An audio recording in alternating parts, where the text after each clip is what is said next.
नमो भितरागाय नमो भितरागाय नमो अरिहंताणम नमो अरिहंताणम नमो सिद्धाणम नमो सिद्धाणम नमो आयर्याणम नमो आयर्याणम नमो वत्सायाणम नमो वत्सायाणम नमो लोए सब साहुणम नमो लोए सब साहुणम ऐसो पंच नमकारो ऐसो पंच नमकारो सव पाभपणासनो सर्व पावपणासनो मंगलानंच सव्येसिं मंगलानं च सर्वेसि परमं हवै मंगलम। परमं हवै मंगलम्। ओम नमो भगवते वासुदेवाय ओम नमो भगवते वासुदेवाय। ओम नमः शिवाय। ओम नमः शिवाय। जय सच्चिदानंद। जय सच्चिदानंद। प्रत्यक्ष दादा भगवाननी साक्षीए प्रत्यक्ष दादा भगवानની સાક્ષીએ વર્તમાને મહાવિદ્ય ક્ષેત્રમાં વિચરતા વર્તમાને મહાવિદ્ય ક્ષેત્રમાં વિચરતા તીર્થંકર ભગવાન શ્રી સિમંદર સ્વામીને તીર્થંકર ભગવાન શ્રી સિમંદર સ્વામીને અત્યંત ભક્તિપૂર્વક નમસ્કાર કરું છું। અત્યંત ભક્તિપૂર્વક નમસ્કાર કરું છું। વાત્સલ્ય મૂર્તિ શ્રી દાદા ભગવાનને વાત્સલ્ય મૂર્તિ શ્રી દાદા ભગવાનને અત્યંત ભક્તિપૂર્વક નમસ્કાર કરું છું। અત્યંત ભક્તિપૂર્વક નમસ્કાર કરું છું।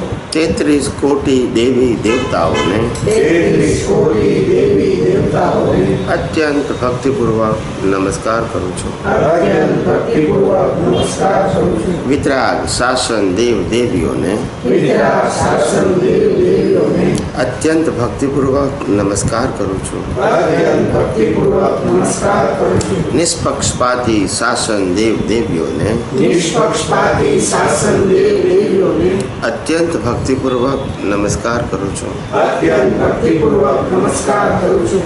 આ ક્ષેત્રના રક્ષક દેવી દેવતાઓને આ ક્ષેત્રના રક્ષક દેવી દેવતાઓને અત્યંત ભક્તિપૂર્વક નમસ્કાર કરું છું। અત્યંત ભક્તિપૂર્વક નમસ્કાર કરું છું। આખા બ્રહ્માંડના જીવ માત્રના રિયલ સ્વરૂપને આખા બ્રહ્માંડના જીવ માત્રના રિયલ સ્વરૂપને અત્યંત ભક્તિપૂર્વક નમસ્કાર કરું છું। અત્યંત ભક્તિપૂર્વક નમસ્કાર કરું છું।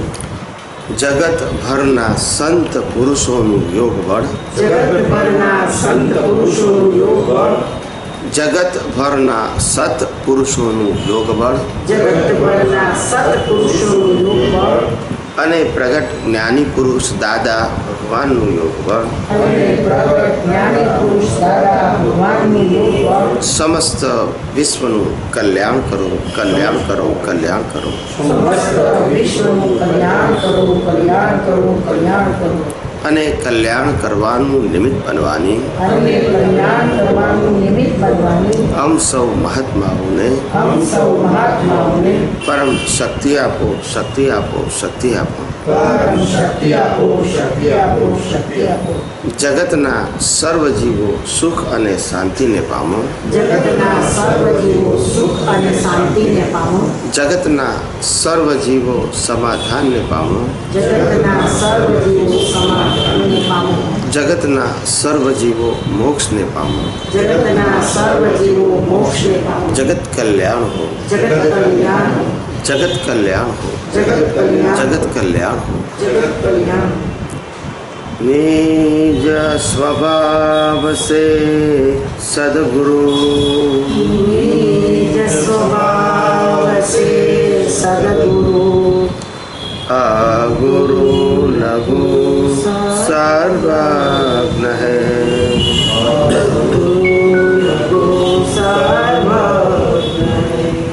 सूक्ष्मतम सिद्ध परम गुरु सूक्ष्मतम सिद्ध परम गुरु सत्यम निश्चय वंद्य है। सत्यम निश्चय वंद्य है। 33 कोटि दैवगण 33 कोटि दैवगण विश्वहितार्थे स्वागतम्।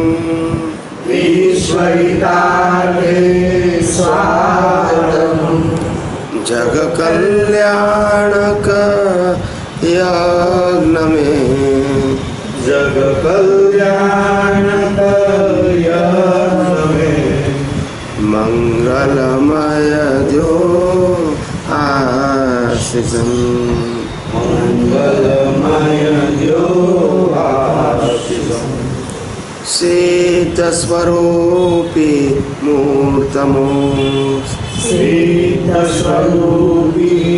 मूर्तमो गलती भूल को माफी दो भूल को माफी दो व्यवहारे सद्बुद्धि हो व्यवहारे सद्बुद्धि हो निश्चय में अभिवृद्धि दो निश्चय में अभिवृद्धि हो निश्चय में अभिवृद्धि दो निश्चय में अभिवृद्धि हो जय सच्चिदानंद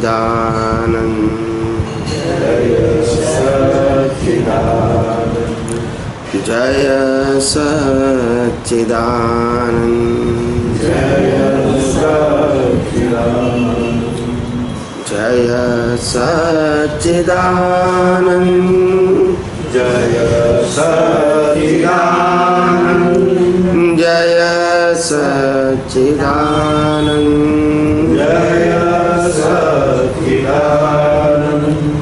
जय सच्चिदानंद जय सच्चिदानंद जय सच्चिदानंद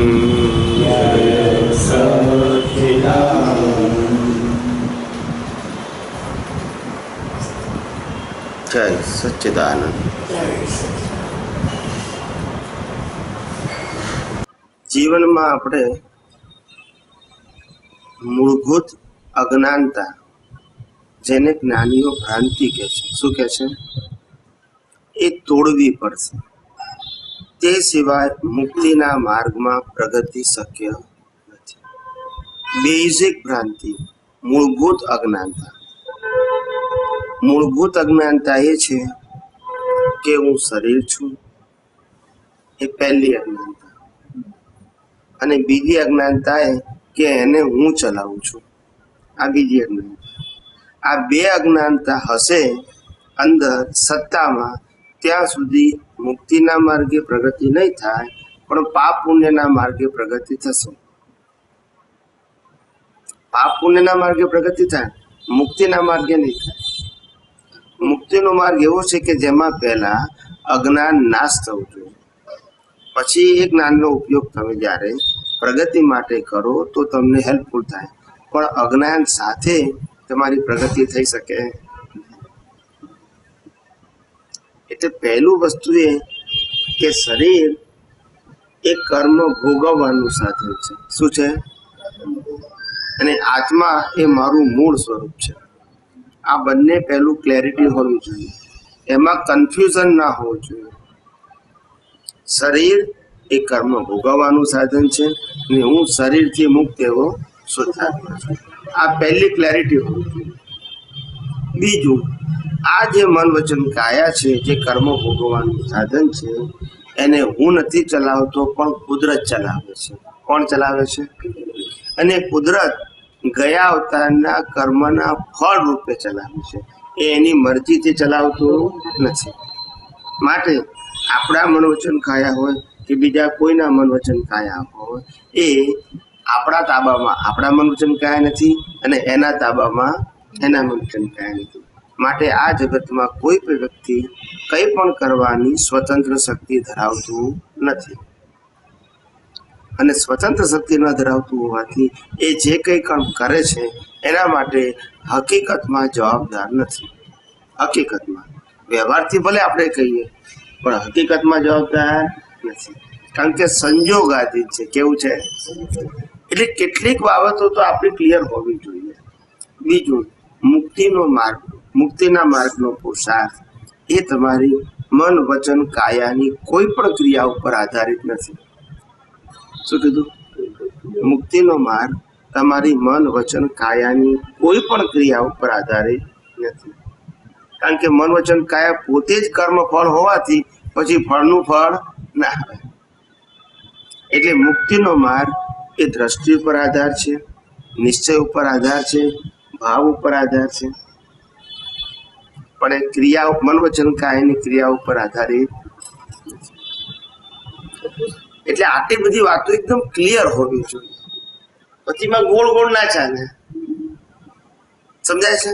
હવે મૂળ જ્ઞાનમાં જો આપણે સિદ્ધાંતિક ખબર ના પડે તો પ્રગતિ કેમ નહીં થાય? અજ્ઞાન સાથે તો પ્રગતિ થાય નહીં. એટલે આખું જગત ગૂંચાયું છે મૂળભૂત જ્ઞાનમાં. શેમાં ગૂંચાયું છે? શુભાશુભ જ્ઞાન તો બધા પાસે છે કે આને સારું કહેવાય, એને ખરાબ કહેવાય, એનાથી પાપ થાય, એનાથી પુણ્ય થાય. આ બધું જ્ઞાન બધા પાસે સંજોગાધીન છે. મૂળભૂત જ્ઞાન નથી, ફંડામેન્ટલ જેને કહેવાય. ચોપડીઓમાં જ્ઞાન જ્ઞાનીનું આવે, પણ એ જ્ઞાન કેવું આવ્યું? એ વ્યક્તિના આધારે નીકળ્યું. કેવું નીકળ્યું? હવે વ્યક્તિનું લેવલ જો આ વિજ્ઞાન સમજવાનું ના હોય તો એ વાત જ્ઞાનીના મોઢેથી ના નીકળે. જેમ કૌરવોને કૃષ્ણ મળ્યા અને પાંડવોને કૃષ્ણ મળ્યા, પણ અર્જુન આગળ ગીતા નીકળી, કૌરવો આગળ ના નીકળી, પણ કૃષ્ણ તો એ જ ને. પાયાની વસ્તુ કેમ જ્ઞાની પુરુષો કહેતા નથી? એ નથી કહેતા એવું નથી, એ જે તે વ્યક્તિઓના ડેવલપમેન્ટને આધારે સંજોગ જ લાયા ના હોય કે જ્ઞાન હોવા છતાંય બોલી શકે. આજે આપણે એમ કહીએ કે મહાવીર પાસે જ્ઞાન નહોતું, હતું કે નહીં? તો પછી એમના વાઈફને કેમ ના સમજાય કે છે જવાબ તમારી પાસે? જેને જોઈતું નથી ત્યાં વાણી કેવી રીતે નીકળે?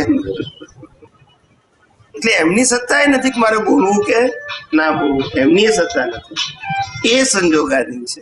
પણ નિમિત્ત હોય તો વાણી નીકળે. હવે જ્ઞાની પુરુષને જેવા નિમિત્ત મળ્યા એવી વાત નીકળી, તો એ લોકો તત્વજ્ઞાન જાણતા નતા. હવે તત્વજ્ઞાનની કઈ રીતે વાત કરે? જે મોટા ભાગને મળ્યા એ શરૂઆતમાં પટેલો મળ્યા, વૈષ્ણવો મળ્યા, બ્રાહ્મણો મળ્યા, એટલે શું કરે? તત્વજ્ઞાની તો વાત કરે નહીં, વાત કરે તો એને પહોંચે નહીં.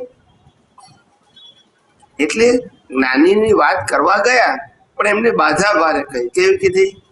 હવે જો ઊંડા ઉતરે તો આ લોકોને જતા રહે કે આ આપણે કામનું નથી, કારણ કે એનું લેવલ નથી ને સમજવાનું. સમજાય છે? પછી જેમ જેમ ઘડાય ને, હવે કહીએ ને તો એને વાત પહોંચે. શરૂઆતમાં ના પહોંચે. એ ઘડાયા, શું થયા? અંદર જ્ઞાન અજ્ઞાનનું ઘર્ષણ થયું ને, એટલે સાર કાઢતા શીખ્યો. હવે આપણે કહીએ ને તો એ વાતને સાંભળતા અને સમજવા તૈયાર થાય, કારણ કે બેઝ થઈ ગયો. એ વખતે કીધું હોત તો ના થાત. પછી દાદા ભગવાને ચોખ્ખું જ કીધું કે ભાઈ આ જ્ઞાનને તમારે આત્માના અનુભવ માટે હું કોણ છું તે અને આ જગત કયા આધારે ચાલે છે, આ બે જ વસ્તુ જાણવાની છે. પણ છતાં આટલી બધી કેમ કીધી? તો કે છે કે સામાન્ય વ્યક્તિ આ બે વસ્તુને પકડી શક્યો નહીં, એટલે ધીમે ધીમે લેવલ શું કર્યું? નીચે કર્યું, કે જેથી તમે એને એટલો તો લાભ લો. દાદા કે આજ્ઞા પાડવાથી નથી, કઈ નહીં કે છે. દાદા વિધિ થતી નથી, દાદા કે કઈ નહીં. પછી કે કીર્તન ભક્તિ આપી, કીર્તન ભક્તિ કરજો, એમાં નથી બુદ્ધિની જરૂર, નથી વિશિષ્ટ જ્ઞાનની જરૂર, નથી કોઈ પ્લેસની જરૂર, ઘેર બેઠા પણ કરી શકો. પણ કેમે કરતા તમારા ચિત્તની એકાગ્ર રહે છે. એટલે કઈ પણ સાધન એવું આપ્યું કે તમને કંઈક અપગ્રેડ થાય. શું થાય? ભલે હાઈ લેવલે ના જવાય પણ અપગ્રેડ તો થાય. એટલે જ્ઞાની આવા હોય, દરેક વ્યક્તિને એની કેટેગરી પ્રમાણે એનું જે ગ્રેડેશન હોય એમાંથી કેમ અપગ્રેડ થાય એવા એના ભાવ હોય. બધાને હાઈ લેવલની વાત સમજાવવું જરૂરી નથી.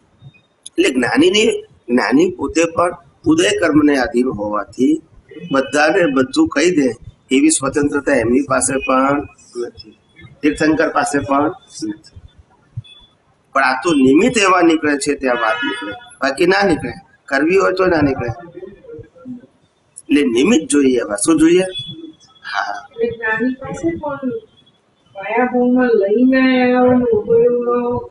જો ભેગું થાય તો જ નીકળે, નહીં તો નાની પાસેથી ના નીકળે. ના નીકળે. એ તો કહું છું, એ જ તો કહું છું. તીર્થંકર પાસેથી ના નીકળે. નિમિત્ત વગર શું કરાય? જ્ઞાન તો બધું જ છે. તો એમને એમનાથી કહેવાય નહીં. હા, એ ના. સ્વતંત્રતા નથી ને, હા, વાણી પર વાણીની સ્વતંત્રતા નથી ને, તમને એટલે એક મનની સ્વતંત્રતા નથી, વાણીની નથી, અને ક્રિયા કરવાની સ્વતંત્રતા કોઈની પાસે નથી. બધા સંજોગાધીન છે.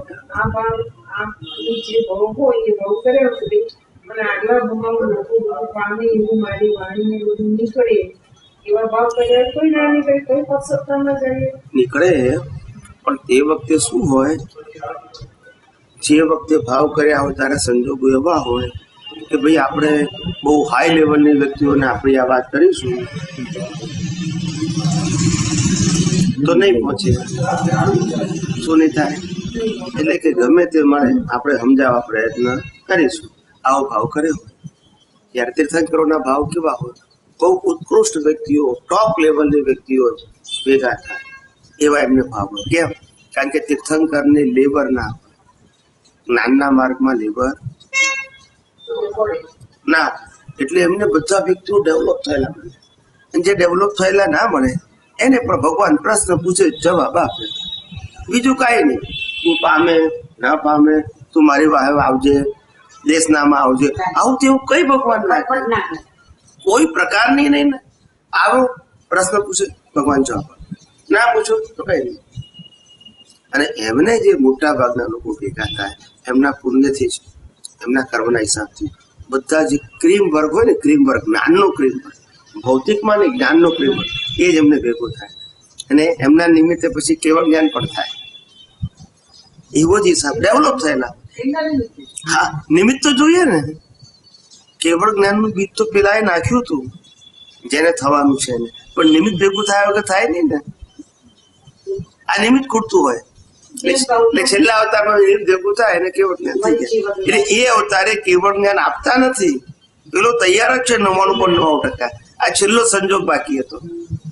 એટલે જેમ ગૌતમ સ્વામીને જ્યારે કેવળ જ્ઞાન થયું ત્યારે કહેવાય છે લાખો લોકો મોક્ષે ગયા, પણ મારી સામે જ્યારે કેવળ જ્ઞાન થયું ત્યારે એટલા બધા નહોતા ગયા બોલો જેટલા ગૌતમ સ્વામી ગયા. એટલે એ ગૌતમ સ્વામીનું એ ગુનાનો પણ થશે. ઈશા એટલે વધારે એમનું ચારિત્ર એવું હોય, ચારિત્ર જ્ઞાની તીર્થંકરોનું ચારિત્ર આવા ગૌતમ સ્વામી બહુ પ્રથમ ગણધર કહેવાય.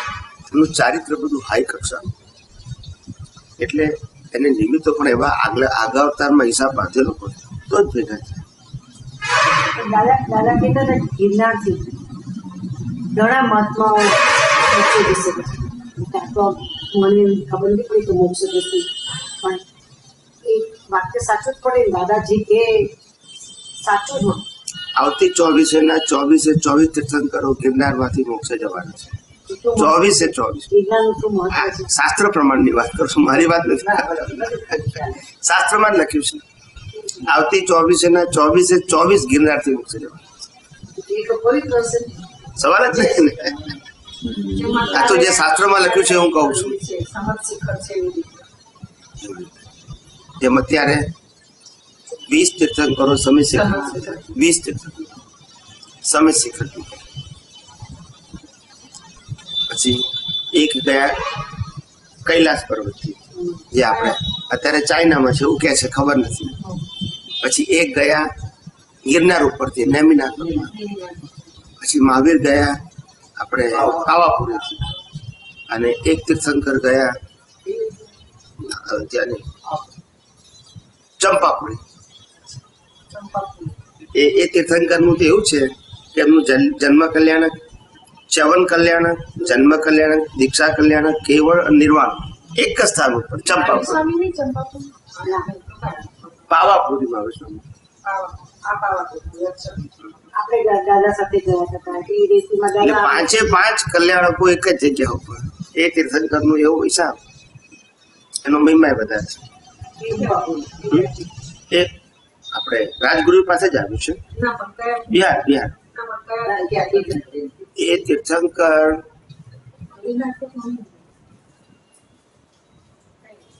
ચંપાપુરી મને ચંદ્રપ્રભુ હશે, પણ મને એક્ઝેક્ટ ખબર નથી. તેના ધોરણનું અયોધ્યા વાત કરે છે. હમ? તેના અયોધ્યાની વાત કરે છે.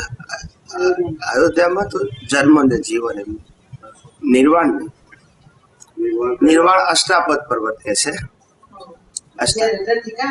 એ બધા કોઈ કૈલાસ પર્વત ને કે છે, કોઈ હિમાલય ને કે છે. હવે આપણને ખબર નથી, ખોટું કેમ કહેવાય, આપણી પાસે એવું જ્ઞાન નથી કે આપણે કહી શકીએ. પણ અષ્ટાપદ પર્વત પરથી ગયા હતા મોક્ષ, એ શાસ્ત્ર પ્રમાણ છે. હવે અષ્ટાપદ પર્વત ક્યાં છે આપણને ખબર, હાલ હિસ્ટોરિકલ ખબર નથી. પછી કલ્પના છે, કેટલાક હિમાલય ને કે છે, કેટલાક કૈલાસ ને કે છે, ચાઇનામાં છે એમ. એટલે હવે આપણને ખબર નથી. કાના યોગા શરૂ કર્યું ત્યારે પછી એમના ગુરુજી આવ્યા. તો ગુરુજી અષ્ટાપદની વાત કરતા હતા, વાંચ્યું હશે ને આત્માની વાત કરતા હતા, અને સ્ટોરી ગયા ધોયા વગર નવાઈ લાગે. કે શું વાત કે અષ્ટાપદ આવું આમ આટલો ચૂકતો હતો ને એને કીધા આત્માને જોયો, અને પેલાને બોડી જોતો હતો. એટલે કે બોડીને જોવાનું કે આત્માને જોવાનું. મને કામે વાળી કંઈ પાછળ બેઠી ને મમ્મી ત્યાં સ્ટોરી સાંભળી, આત્મામાં કેટલી વાર સાંભળી, દાદાના મોડે હું સાંભળી. પણ તમને બધાને અત્યારે ચાઇલ્ડહુડથી બધા શીખવાડે છે, પ્રાર્થના શીખવાડે, આપણે તો જમતા બધી પ્રાર્થના જ કરવાનું. આપણે તો નાનપણથી શીખેલા છે, પણ આપણે મોડ નહોતો. આપણે ભૌતિકમાં મોડ હતો, પણ ભૌતિકના મોડથી કશું મળે નહીં. તમે આ બાજુ વળો તો તમને પકડાય.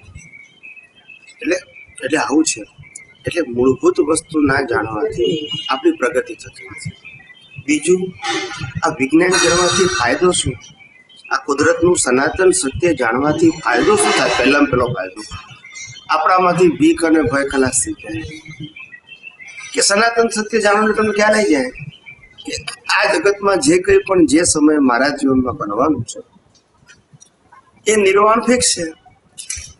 જે વસ્તુ કે વ્યક્તિ મળવાની છે તે પણ ફિક્સ છે, અને જે જવાનું છે તે પણ ફિક્સ છે.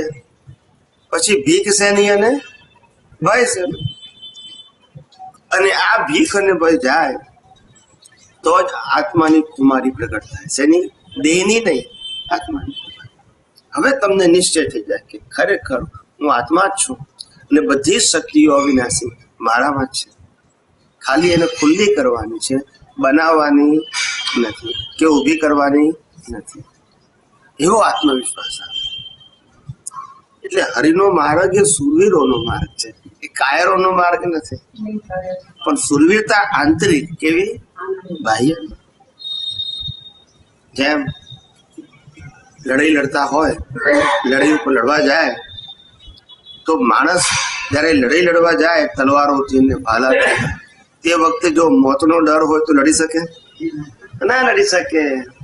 એ તો મોતને મુઠ્ઠીમાં લઈને જ લડવું પડે. એ એક સુરવીરતા છે, બાહ્ય સુરવીરતા.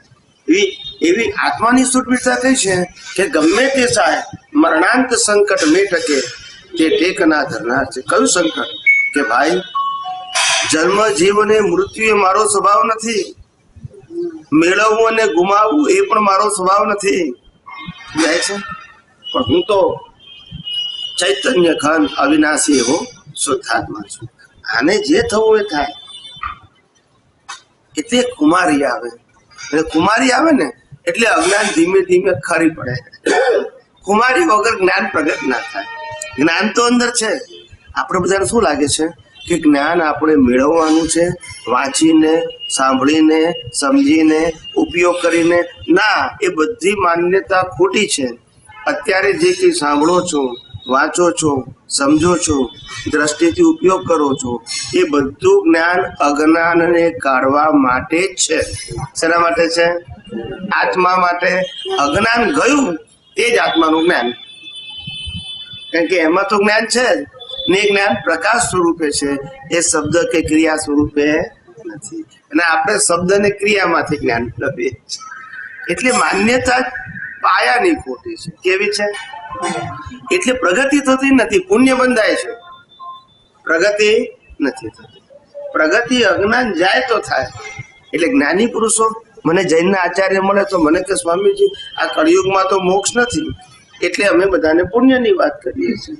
મેં કીધું ના, એ તમારી પ્રરૂપના ઉપદેશ ખોટો કહેવાય. તમારું કામ તો મોક્ષનો માર્ગ બતાવવાનો છે. એ કેટલી પ્રગતિ કરે એ એને જોવાનું છે.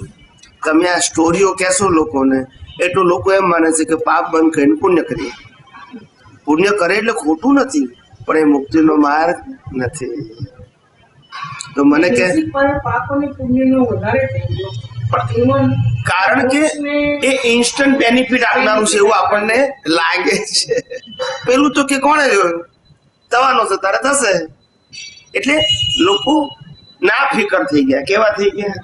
એટલે એના માટેનો પ્રયાસ જ છોડી દીધો. સમજાય છે? એટલે મેં કીધું કે આવું ના હોવું જોઈએ. તમારી સાધુ તરીકે તમે દીક્ષા લો છો તે પુણ્ય માટે લો છો કે મોક્ષ માટે લો છો? તો પછી તમારી પ્રવૃત્તિ પણ શું હોય કે સંસારની હોય? કેમ પુણ્ય બંધાયું હોય?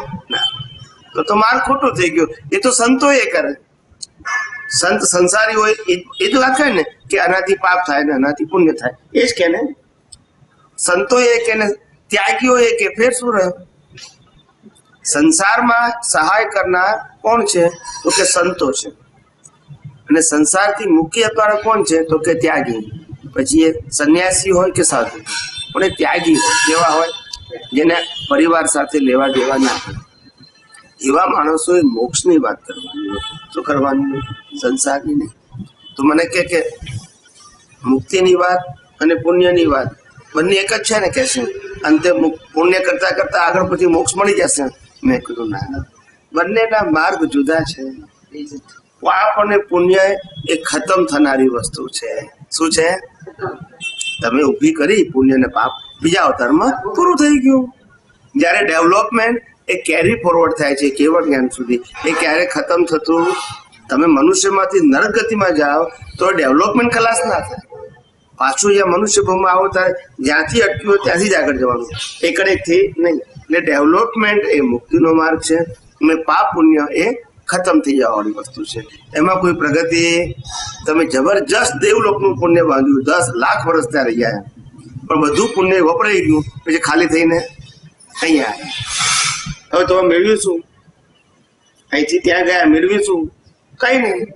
પુણ્ય હતું, વપરાઈ ગયું. એ પ્રગતિમાં કામ લાગ્યું? તો કે ના. જ્યારે આધ્યાત્મિક ડેવલપમેન્ટ, અજ્ઞાનનો નાશ, એ તમારો વિકાસ છે. એ વિકાસ કેરી ફોરવર્ડ થાય છે બર્થ ટુ બર્થ, છે કેવળ જ્ઞાન સુધી. એટલે એને ભગવાને મોક્ષનો માર્ગ કીધો. અજ્ઞાન કાઢવાનો માર્ગ એ મુક્તિનો માર્ગ છે. પુણ્ય બાંધવાનો માર્ગ એ સંસારનો માર્ગ છે. એટલે મારા પાસે જ્યારે જઈએ, હું જતી હતી ત્યારે એ વસ્તુ કે તમે દર્શન કરવા જાઓ, પૂજા કરવા જાઓ, ઉપવાસ કરો, આંબેલ કરો, એ બધું તમે પુણ્ય ભેગું થાય. એ પાપ અને પુણ્ય એ બે જ વ્યાખ્યા એ લોકોનામાં મેઇન. તો એ જોઈ ને મુક્તિ તમામ ધર્મોમાં એ છે. હા, એટલે એ નતા કે પણ કે તો જઈને દર્શન કરી આવે એટલે બાકી પુણ્ય ભેગું થાય. એટલે એ લોકોના માઇન્ડમાં પણ જે અત્યારે કે ભાઈ પાપ અને પુણ્યની મેઇન વ્યાખ્યા વધારે, અને એનાથી તમને આગલા જન્મમાં સુખ સુવિધા જે મળે એ ટાઈમમાં તમે ફરી ભગવાનની ભજના કરી શકો. એ એક મારા સમજમાં એટલે આપણે શું કહીએ છીએ, ગમે તેવું પુણ્ય હોય અને ગમે તેટલું પુણ્ય હોય, પણ આપણું પુણ્ય મુક્ત પુરુષોને મળવા માટેનું ના હોય તો એ બધું પુણ્ય કોઈ કામનું નથી. કારણ કે મુક્ત પુરુષ સિવાય સાચું જ્ઞાન મળે નહીં, અને બાકી બધો વૈભવ મળે એ તો પાછું મૂકીને જવાનું. એટલે ફાયદો શું થયો? તમારા પુણ્યથી તમને 500 કરોડ રૂપિયા મળી ગયા, બરાબર છે. અહીંયા 100 બંગલા મળી ગયા, નોકર ચાકર બધું મળી ગયું, સત્તાએ મળી ગઈ, સંપત્તિ મળી ગઈ. પણ પછી 40, 50, 60, 80, 100 વર્ષ પછી તો પછી આગળ શું આવ્યું? પછી માં પ્રગતિ શું થઈ? તમારી પુણ્યથી તમને સાધનો મળ્યા પણ લઈ ગયા ખરા આગળ? તો પ્રગતિ શું થઈ પછી? એ તો આ અવતારમાં ભોગવી લીધું, પતી ગયું. પછી શું? બહુ પુણ્ય કેરા પુંજથી શુભ દેહ માનવ નો મળ્યો, તો એ અરે ભવ ચક્રનું એકે નહીં આટો ટળે. આપણા જન્મ મરણના ચક્કર જો ઓછા થયા નહીં તો એ જ્ઞાનને શું કરવાનું? સુખ પ્રાપ્ત કરતા સુખ ટળે છે, એ જ એ લક્ષે લહો. સુખ પ્રાપ્ત કરતા સુખ ટળે છે, એ જ એ લક્ષે લહો. ક્ષણ ક્ષણ ભયંકર ભાવ મરણા, કા અહોરાચી રહ્યો, શું કા બોલો? કા અહોરાચી રહ્યો, કા હો રાચી રહ્યો. રાચી રહ્યો. એમાં બસ કરી. સુખ પ્રાપ્ત કરતા સુખ ટળે છે. ભગવાન સુખ પ્રાપ્ત કરતા સુખ કઈ રીતે ટળે? તો કે છે કે આ વિનાશી સુખો ભોગવવાથી તું તારા સાચા અને સ્વાભાવિક સુખથી શું થાય છે? દૂર જાય છે. સુખ પ્રાપ્ત કરતા સુખ ટળે છે, એ જ એ લક્ષ્ય લખો. તમે જ્યાં સુધી ભૌતિક સુખની અંદર રાચા રહો છો ત્યાં સુધી તમારું સ્વાભાવિક સુખ ખુલ્લું થતું નથી. એટલે સુખ પ્રાપ્ત કરતા સુખ ટળે છે. આ ભૌતિક સુખમાંથી સાચું સુખ દૂર થઈ જાય છે, એ ખબર પડતી સમજાય છે. એટલે આ જ્ઞાનીઓની એક એક ભાષાનો મર્મ ખબર પડવું જોઈએ. શ્રીમદ રાજચંદ્ર તો અદભુત જ્ઞાની થઈ ગયા, પણ એનું મર્મ સમજાવનારે ભેગું ના થયું ને. અનુભવી જોઈએ. એમને પોતે જ લખ્યું, આગળ જ્ઞાની થઈ ગયા વર્તમાનમાં હોય, થાશે કાળ ભવિષ્યમાં માર્ગ ભેદ ન કાંઈ. માર્ગ ભેદ ના હોય, અનુભવ જ્ઞાન બધાનું સરખું જ હોય, રજૂઆત જુદી હોય. શું હોય? પણ સિદ્ધાંતો એક જ હોય. સિદ્ધાંત જુદા જુદા ના હોય, પણ સિદ્ધાંતની રજૂઆત જુદી હોય. કેમ? જેને જેવી રીતે અનુભવ થયો હોય એ પ્રમાણે સમજાવે, પણ મર્મ એક જ હોય. દાદાને શ્રીમદ રાજચંદ્ર મળે પણ એમને ફોલોવર ના થયા. એમને પછી આગળ એનું શું કારણ? એમને શું ના જોઈએ એનામાં કે જે દાદાએ બીજું જોયું? એવું નહીં. શ્રીમદ રાજચંદ્રનો તો પોતે આ જ ભાવમાં કેવળ જ્ઞાન પ્રાપ્ત કરવાનો ભાવ અને પુરુષાર્થ હતો, પણ કળિયુગમાં તો થાય જ નહીં. પણ એમને પ્રયત્ન કરી જોઈએ. શું કર્યો? એટલે એમને પોતે પોતાના ગાથામાં લખ્યું, જે પરમ પદ પ્રાપ્તિનું કર્યું ધ્યાન મેં, તે જે તીર્થંકરોએ જે કેવળ જ્ઞાન પ્રાપ્ત કર્યું, તે પરમ પદ પ્રાપ્તિનું કર્યું ધ્યાન મેં, ગજા વગરના હાલ મનોરથ રૂપ જો. કેમ? તો કે તો પણ નિશ્ચય રાજચંદ્ર મનને રહ્યો, પ્રભુ આજ્ઞાએ થાસો તીસ. એ કે છે ભગવાને જેનું ધ્યાન, ભગવાને જેનો અનુભવ કર્યો એ જ આત્માનું મેં ધ્યાન કર્યું, પણ હું ફેલ ગયો, કારણ કે હું રાજચંદ્ર છું. એ ગયો.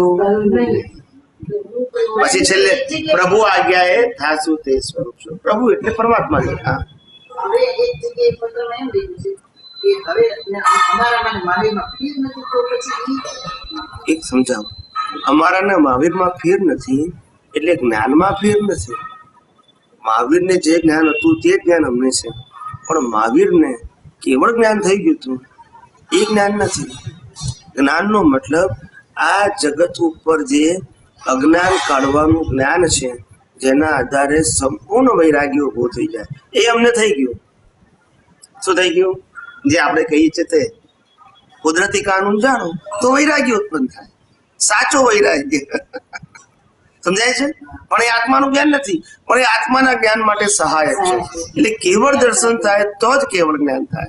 અને કેવળ દર્શન એટલે આ જગતના સનાતન સત્યનું જ્ઞાન, સનાતન સત્યનું જ્ઞાન.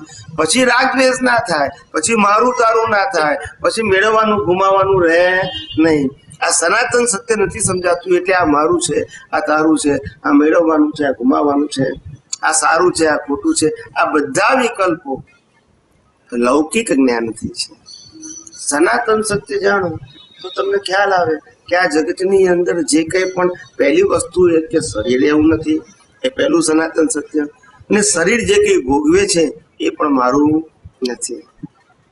પછી રાગદ્વેષ થવાનું કારણ રહે, માલિકી થવાનું કારણ રહે, મેં કર્યું તેણે કર્યું એવું કારણ રહે ના. એ સનાતન સત્ય સમજાવવું એને જ્ઞાનીએ કેવળ દર્શન કર્યું. શું કીધું? કેવળ દર્શન. એ કેવળ દર્શન થાય તો કેવળ દર્શન 360 ડિગ્રીનું થાય તો કેવળ જ્ઞાનનું બીજ પડે. કેવળ જ્ઞાનનું બીજ પડે ને નેક્સ્ટ બર્થમાં કેવળ જ્ઞાન રેડીમેડ થાય, પછી મહેનત કરવાની નહીં. બીજનું શું આવે? ફળ આવે.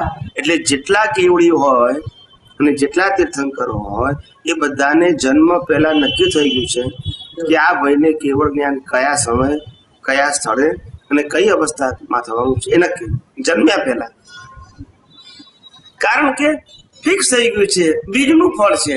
હવે પુરુષાર્થ કરવાનો નથી. જેને પુરુષાર્થ કરવાનું હોય એને નક્કી ના હોય, પણ જેને બીજ પડી ગયું છે એને ફળ નક્કી હોય. એટલે દાદા કહેતા ને વડમાં બીજની કિંમત છે. દાદા કહેતા વડ હોય મોટો એનું બીજની આટલું કિંમત મોટું છે. વડ હોય પણ કિંમત તો બીજની છે. એ બીજ તમે કાઢી નાખો તો આખું વડ પડી જાય. એટલી દવા નાખે આખી તાકાત ક્યાં છે? બીજમાં જ છે. આટલું મોટું વડ દેખાય છે પણ તાકાત ક્યાં છે? બીજમાં. બીજની તાકાત એ આ વડ દ્વારા વ્યક્ત થઈ. શું થઈ? પણ એનું સેન્ટર પોઈન્ટ તો બીજ છે. આવડું મોટું નથી, એ નાનું છે. એટલે બીજની મહત્વતા વધારે છે. બીજ કરવું જોઈએ. ભાવ બીજ. પણ તમે જે 3 વસ્તુ કહો છો એ સમજમાં આવી ગયું કે આ 3 વસ્તુ ખોટું છે. એ સમજણથી પછી જ્ઞાન જ્ઞાનનું બીજ રોપાવું જોઈએ. સમજણ પડી ગઈ પણ એ જ્ઞાન જ્ઞાનનું બીજ તો જો આપણે એક વસ્તુ પહેલા સમજી લો. મેં પહેલા શરૂઆતમાં કીધી કે આત્માને તમારા જ્ઞાનની, તમારા પુરુષાર્થની, તમારા અનુભવની જરૂર નથી. આ નક્કી કરી નાખો. પહેલા ગોળ ગોળ ના જોઈએ. આત્માને તમારા જ્ઞાનની, તમારા પુરુષાર્થની કે તમારા અનુભવની એક સેન્ટ પણ જરૂર નથી. હવે તમારું જે જ્ઞાન છે અત્યારે, પુરુષાર્થ છે, અનુભવ છે, એ માત્ર અજ્ઞાન કાઢવા માટે છે. શેના માટે છે? એટલે આમાં વચ્ચે આત્માને લાવવાનો નહીં. આત્મા તો છે જ, પણ એને આની જરૂર નથી. સમજાય છે? તમારું કામ અત્યારે માત્ર અજ્ઞાન કાઢવાનું છે. શું છે? અજ્ઞાન નીકળી ગયું 100%. એનું નામ જ કેવળ જ્ઞાન. હે? એટલે કે 360 ડિગ્રીનું કેવળ જ્ઞાન થાય ને, 360 ડિગ્રીનું કેવળ દર્શન એટલે કેવળ જ્ઞાનનું બીજ પડી જાય. પાડવાનું નહીં. કેવળ જ્ઞાનનું બીજ પુરુષાર્થથી નથી પડતું અને પાપ પુણ્યથી નથી પડતું. જે આ જગતની વિનાશી વસ્તુઓની પ્રાપ્તિ માટે પાપ પુણ્યની જરૂર છે. આત્માના અનુભવ માટે પાપ પુણ્યની જરૂર નથી. ફક્ત અજ્ઞાનનો નાશ થવો જોઈએ. પછી કેવળ જ્ઞાનનું બીજ ઓટોમોડથી પડી જાય અને કેવળ જ્ઞાન પણ ઓટોમોડથી થાય. પછી મહેનત નથી. તમને બીજ રોપાઈ ગયું એટલે કે શુદ્ધાત્મ, હું નિશ્ચય નિર્ણયથી કેવળ શુદ્ધાત્મા છું એનું બીજ પડ્યું. એ બીજને આધારે તમે જેમ જેમ આ જગતનું રહસ્ય જાણશો તેમ તેમ અજ્ઞાન ખલાસ થશે. બીજ એટલે કે હું ખરેખર કોણ છું એનું બીજ પડી ગયું. પહેલા તો હું ચંદુલાલ હતો, આ શરીરને ચલાવનારો હતો, સુખ દુઃખ એ મારા છે, સંબંધો મારા છે, સંપત્તિ મારી છે, સાધનો મારા છે, એવું માનતો હતો. હવે ખ્યાલ આવ્યો કે ચંદુલાલ એ તો શરીરનું નામ છે અને તું શરીરથી સર્વથા મુક્ત એવો શુદ્ધાત્મા છે. ચંદુલાલ અને શુદ્ધાત્માને કોઈ લેવા દેવા નથી. ડિમાર્કેશન જે આપ્યું દાદા અને એ આખું 360 ડિગ્રી પોતે પછી કેવળ જ્ઞાનનું બીજ તે એમને જ પડી જાય. પછી તમારે પુરુષાર્થ નહીં કરવાનો. અજ્ઞાન છે ત્યાં સુધી પુરુષાર્થ છે, અજ્ઞાન નથી તો પુરુષાર્થ નથી. પ્રતિષ્ઠિત આત્મા પુરુષાર્થ કરે છે અત્યારે પ્રતિષ્ઠિત આત્મા એ જ કરે. જેને ઉભો કરે છે કાંટો કાંટોને કાઢી. અજ્ઞાન પણ એની પાસે જ છે અને જ્ઞાન પણ એને જ થાય છે. પુરુષાર્થ પણ એ જ કરે છે, અનુભવ પણ એને કરે છે અને છેલ્લે વિસર્જન પણ એનું જ થાય છે.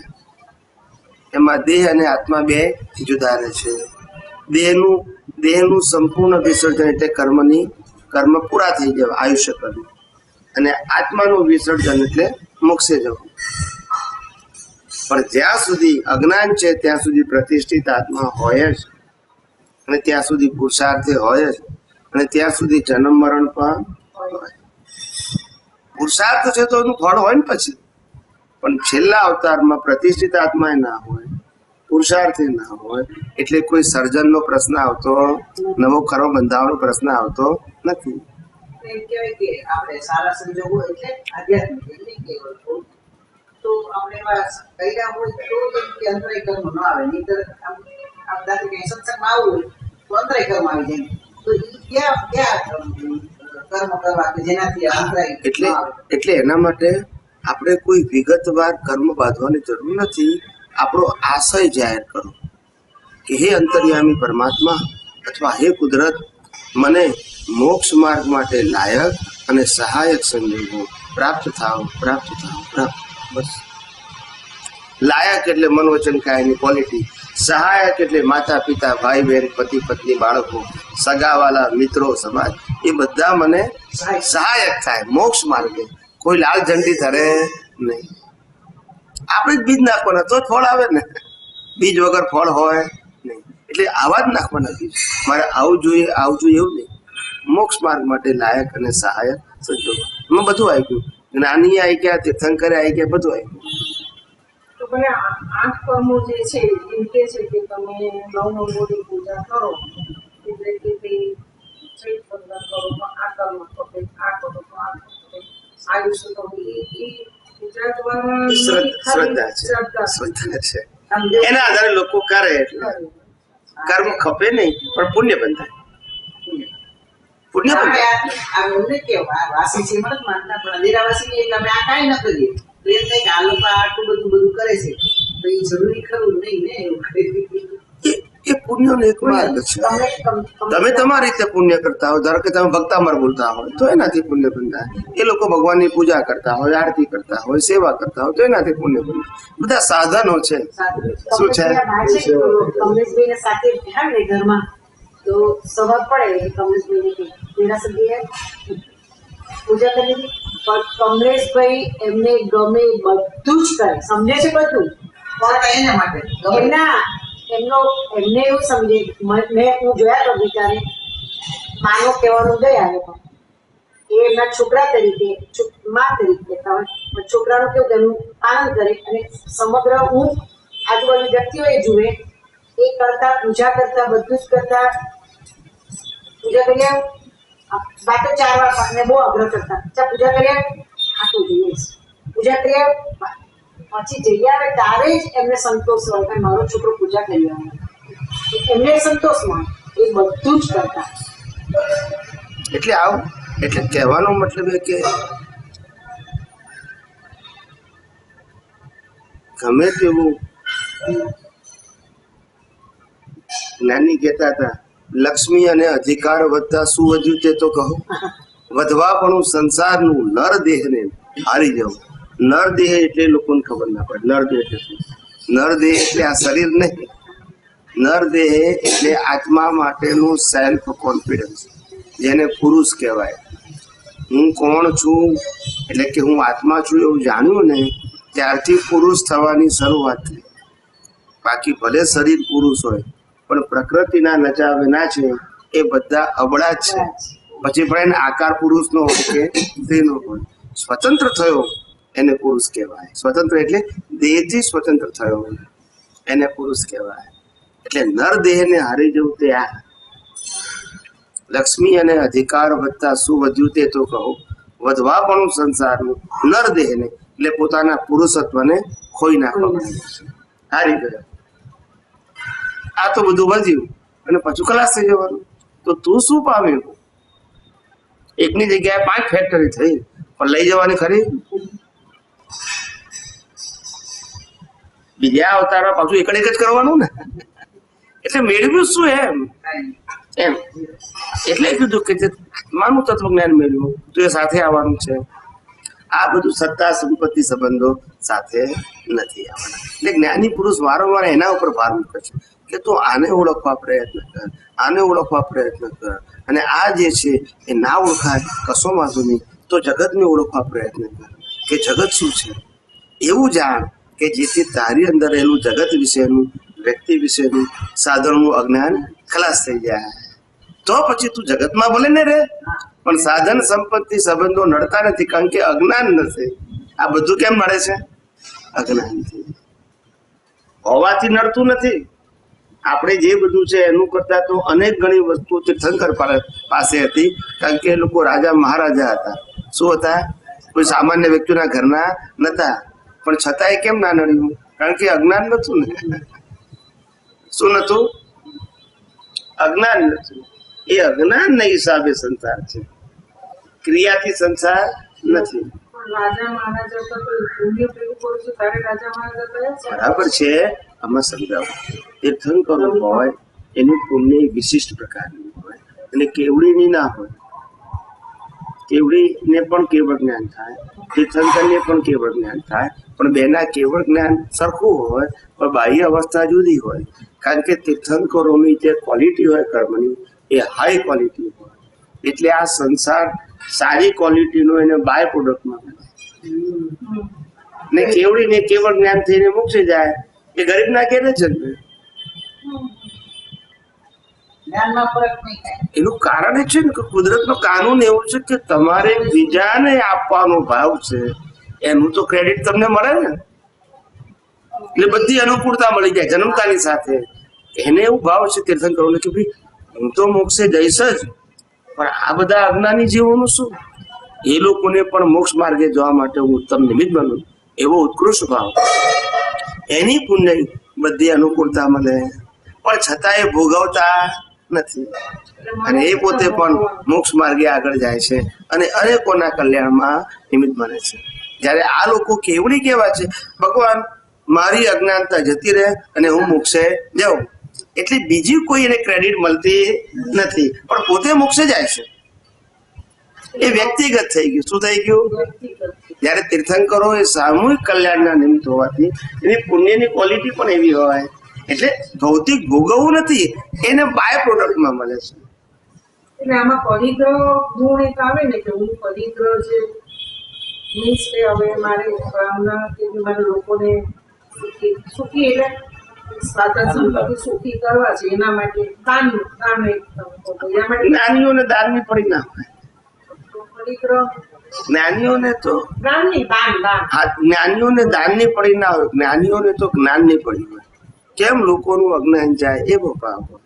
એવું ના હોય કે ભાઈ ભગવાન મને કુદરત મને એટલી સંપત્તિ આપો કે મારા ગામમાં કોઈ દુખી ના રહે, એવું માંગે નહીં. અજ્ઞાન જવું જોઈએ. શું જવું જોઈએ? એ ભાવ હોય. સુખ દુઃખ એ સામાજિક વસ્તુ છે. કેવી છે? અને એનું પુણ્ય પણ સામાજિક છે. કેવું છે? પુણ્ય કહેવાય, પાપ ના કહેવાય, પણ સામાજિક છે. એટલે એવી ભગવાનને ના. આ તો પરિગ્રહ જે વર્ડ છે, પરિગ્રહ એટલે સંગ્રહ કરવો તે. પણ તમારી પાસે સપોઝ એક્ઝામ્પલ પૈસાનો સંગ્રહ કર્યો તો તમે બીજાના પણ તમારી પાસે હોય તો તમે શું આપો? એટલે કે આ તો just દાન માટે હા, પણ એટલે દાન કરવું એ એમના પુરુષાર્થમાં ના હોય. શેમાં ના હોય? પુરુષાર્થમાં ના હોય. ના. કોઈ પણ તીર્થંકર કે કેવડીના કે કોઈ પણ કેવડી કે તીર્થંકરના પુણ્યમાં મારે દાન કરવું છે એવું ના હોય. જ્ઞાન પ્રાપ્ત કરવું છે, જ્ઞાનનો વિકાસ કરવો છે, આત્માનો અનુભવ કરવો છે, અજ્ઞાન કાઢવું છે, એ પુરુષાર્થ હોય, દાનનો ના હોય. એટલે એકે તીર્થંકર એકે દેરાસર ના બનાવે, કેવડીએ ના બનાવે દેરાસર. સમજાય છે? સામાન્ય જીવન જીવે. કેવડીનું સામાન્ય હોય, તીર્થંકરનું વિશિષ્ટ જીવન હોય. પણ વિશિષ્ટ જીવન એટલે રાજકુમાર મળે, રાજા બનવાનું મળે અને હજારો લોકોના મોક્ષ માર્ગના ઉત્તમ નિમિત્ત બને. આ બે વસ્તુનું પુણ્ય તીર્થંકરનું હોય ને કેવડીનું પોતે કેવળ જ્ઞાન પામીને મોક્ષે જાય. એ સામાન્ય જીવન હોય. કેવું હોય? ઝૂંપડીમાં જન્મે, સામાન્ય ઘરમાં જન્મે, એના માટે વિશિષ્ટ પ્રકારના સંજોગોની જરૂર નથી. કેવડીમાં જ્ઞાન બંનેનું સરખું પાછું. શું કીધું? તો એક આચાર્ય ભગવંતે મને પ્રશ્ન પૂછ્યો હતો કે સ્વામીજી, તીર્થંકરોની દેશનામાં કેવળ જ્ઞાનીઓ કેમ જાય છે? શું પૂછ્યો? હવે આ બધી વાતો ચોપડીમાં નથી, પણ અમારા દર્શનમાં છે. એ લોકો ભાઈ નથી, આગમ વાંચો તોય નથી, જવાબ નથી. એટલે મને એક આચાર્ય મહારાજે પ્રશ્ન પૂછ્યો છે કે તીર્થંકર ભગવંતોની દેશનામાં કેવળ જ્ઞાની કેમ જાય છે? એમને તો કેવળ જ્ઞાન થઈ ગયું. ત્યારે મેં કીધું કે એમને જવું તે ઉદય કર્મ છે, એમની કોઈ ચોઈસ નથી. જવું કે ના જવું એની સત્તા જ નથી. સંજોગાધીન. કેવું? જાય તોય સંજોગાધીન, ના જાય તોય એની પસંદગી નથી કે મારે કઈ જ્ઞાન પ્રાપ્ત કરવા માટે તીર્થંકર પાસે જવું છે, કારણ કે કેવળ જ્ઞાન તો થઈ ગયું છે.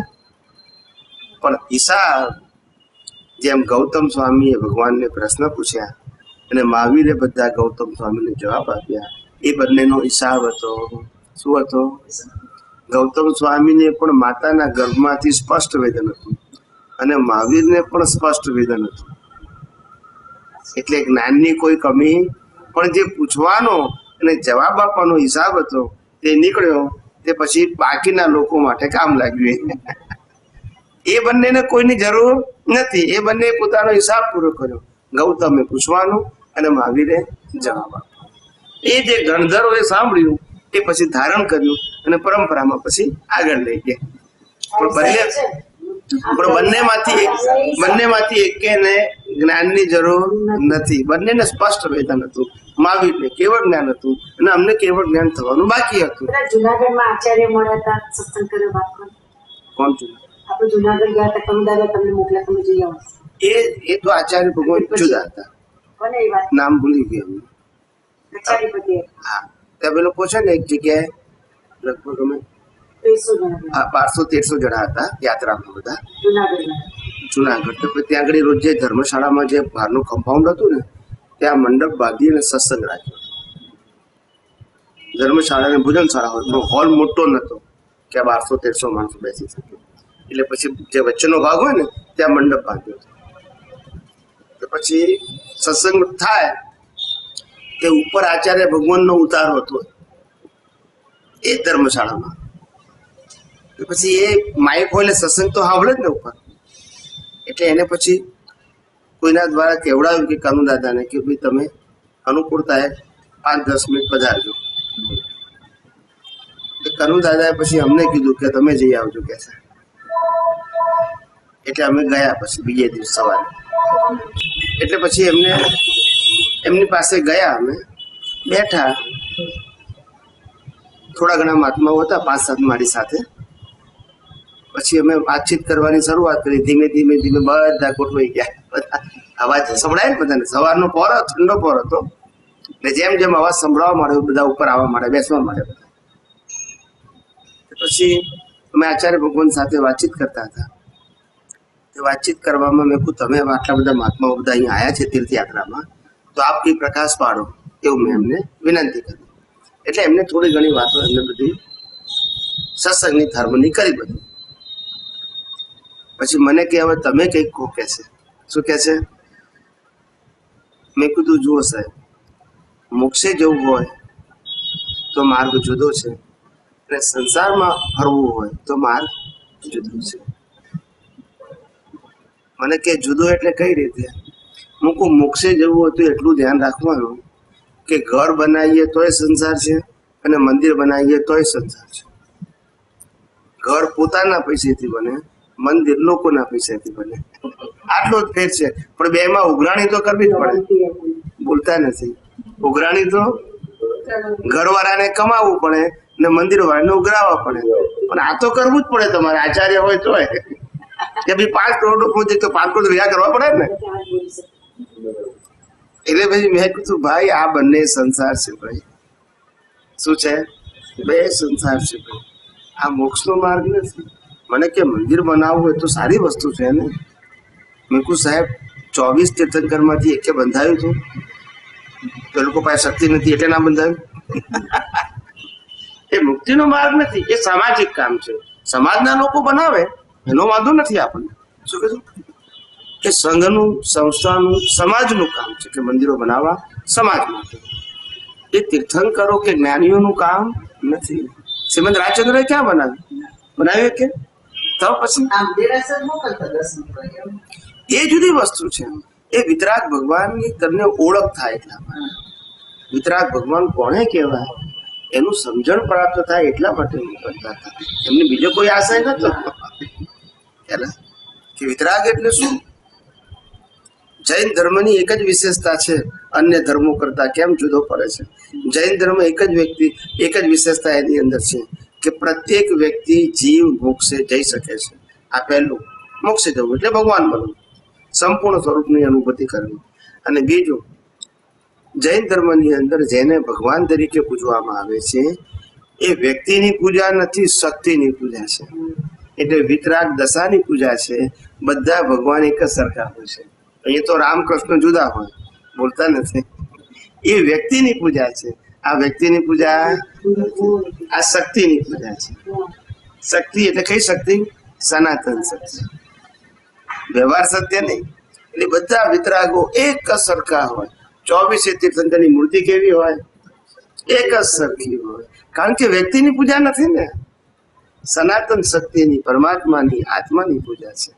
તો આપણે આમ દેરાસરમાં પ્રણામ કરીએ તો આમ એક એકનું નામ લેવાની જરૂર છે કે એવું કઈ એને કઈ નામ એ તમારું, તમને લૌકિક કોઈને ઇન્ટરેસ્ટ હોય, કોઈને કે મને પાર્શ્વનાથ ભગવાન ગમે છે, મને મહાવીર ગમે છે, એટલા માટે વિતરાગ થવા માટે નામની જરૂર નથી. વિતરાગ થવા માટે વિતરાગ દ્રષ્ટિની જરૂર છે. નામ લો કે ના લો કોઈ ફેર પડતું નથી. એ વ્યવહાર સત્ય છે. શું છે? જે પોતે જ અનામી થઈ ગયા છે એના નામની જરૂર નથી. પણ આપણને કોઈના માટે રાગ હોય તો જુદી વસ્તુ છે. હા, એટલે આપણને એમના માટે નામથી ભાવ આવે, પણ ખરેખર નામની જરૂર નથી. વિતરાગતા આપણા દ્રષ્ટિમાં કેળવાવી જોઈએ. શું કેળવવું જોઈએ? વિતરાગતા. એ બધા જ આપણને સમ લાગવા જોઈએ. કેવા લાગવા જોઈએ? સમ. જુદા નથી, એક જ છે. સુરતનું મંદિર લાઈફ બધાના જુદા છે. શું છે? પણ આત્મા તો અને અનુભવ પણ એક જ સરખો છે. જુદો જુદો. સુરતમાં જે દેરાસર ઉતારે અમેરિકામાં એટીપીમાં કવિરાજ પ્રોજેક્ટ લઈને આવેલા કે આ દેરાસર કરીએ છીએ. અમારા જેવા દેરાસર કરવું કદાચ નવકા મંત્રની ખબર નહોતી કશી. દેરાસર બતાવે અમને. પછી પેલા કવિરાજ કહે છે કે દેરાસર આટલું મોટું બાંધવું એટલે પૈસા કેટલા બધા જોઈએ ને. એટલે પૈસા જોઈએ છે કે દાદાને કહીએ કે પૈસા ક્યાંથી લાવશો. બધા બતાવતા હતા પેલા પૈસા આપ્યા. પછી મને પણ વિચાર કે દાદા આપણે પૈસા લખાય. અમે અમારે સ્ટોર સરસ ચાલતું હતું, પૈસા લખાવતા હતા. એટલે દાદાને કીધું દાદા મંદિરમાં બધા મૂર્તિઓના પૈસા લખાવે, કોઈ અંબાજીની મૂર્તિના પૈસા લખાવે, કોઈ સિમન સ્વામી મૂર્તિના, કોઈ અજીતનાથ ભગવાનની લખાવે, કોઈ પાર્શ્વનાથ ભગવાનની મૂર્તિ. બધા પ્રોજેક્ટમાં નીર મેં બધું આપણું છાપ આપી ગયા બધા આપણા પતિ લખાય. મેં દાદાને કીધું અમારા પૈસા સામા ગણવા દાદા અમે મેં મુકુલા પૈસા આપે છે, અમારા પૈસા સામા ગણો છો તમે? સિવિલ સ્વામી ગણો છો સામા ગણે. દાદા કે છે અમારી શું કે છે આવું કે દાદા કસામાને અમારે શું કે છે એટલું તો સરસ સમજાવે, એટલું લાવણ્ય એટલું સરસ હતું કે તમે નમૂના તો નમી જાવ. બરાબર.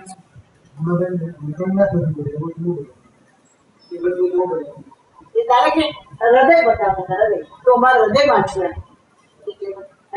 પછી એટલે દાદા તીર્થંકરોની વાત કરી મને એવું થાય દાદાને કહું દાદા મને તીર્થંકરનું ગોત્ર માંગ્યા કોને બધા જ વચ્ચું. દાદા કે ના બોલીશ કે છે, ના બોલીશ કે છે. કેમ દાદા ના બોલું? મેં તો તમે આપો એવા છો, હું ગોત્ર માંગુ એવું છે, મારામાં તાકાત તો બાંધીશ. કે છે મોટામાં મોટું પુણ્ય કરવું પડે અને મોટામાં મોટું પાપ કરવું પડે તો જ તીર્થંકર ગોત્ર માંગી શકીએ. હૃદય ના હલવું જોઈએ તમારું, રવિ ના જવું જોઈએ તમારું. અત્યારે તો એક મનકોડ માં જી બોલતો પ્રતિક્રમણ કરો કે બહુ સરસ એમને સમજાય છે. એક મનકોડ માં તો પ્રતિક્રમણ કરો, હાજી બોલી એટલું બધું. દાદા કે હવા નીકળી જશે. સત્ય પણ કેવું હોવું જોઈએ. દાદા પાછું વિવેકી સાચે, વિજય સાચે કેટલું બધું સરસ શીખવાડે આપણને. એટલે આ વસ્તુઓ આપણને દાદા આમ કહેવાયેલાની વસ્તુ કેટલી મોટી. આ પૂછવાનું છે. એટલે મેં હમણાં પૂછ્યું તમે પેલું નવઅંગોની પૂજા ને બધાનું પૂછ્યું એ તમે જે જેના પર તમારે એટલે આ જૈન ધર્મ પ્રમાણે લૌકિક નવ અંગોની પૂજા કરે. એ નવ અંગોની પૂજા કરવાથી આપણને કેવા કેવા ભાવ આવવા જોઈએ એવું એ અંગોની પૂજા કરતી વખતે એની ગાથાઓ બનાય છે. શું બનાય છે? એટલે હાથથી આપણને દાનનું થાય છે, હવેલી છે.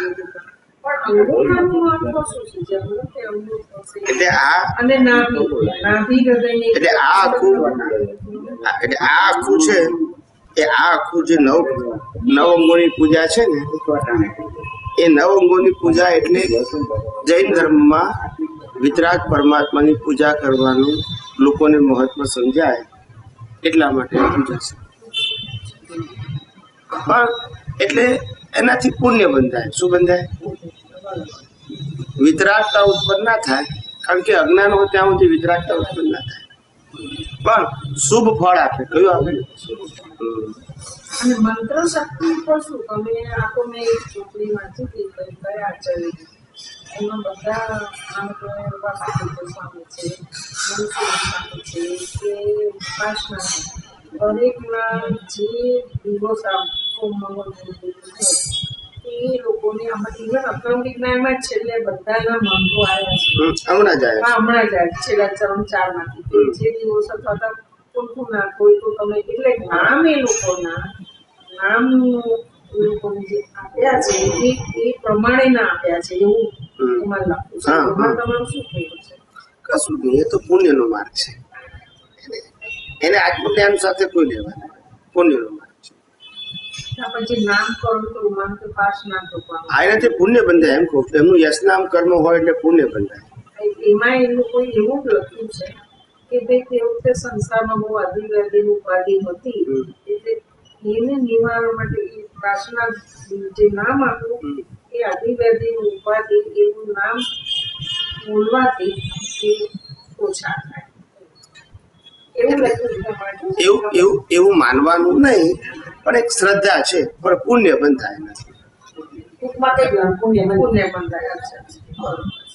અમારે મનસુખ સત્સંગમાં પાછળનાથી પછી પેલા બીમાર ને એની શ્રદ્ધા બહુ ને એટલે દાદા પાસે ના લીધેલું બીજ પડી ગયેલું છતાં બી પ્રાર્થના બોલાવડા કે સત્સંગ લાંબો ચાલે એટલે પછી મેં કીધું ભાઈ આ પ્રાર્થનાઓ બધી જે વ્યવહારિક પ્રાર્થનાઓ એક દી પછી બોલાવવાની. આપણું જે ગુરુ દાદાએ કીધું છે પહેલા સત્સંગ પતી જાય એટલે જેને જવું એ જાય.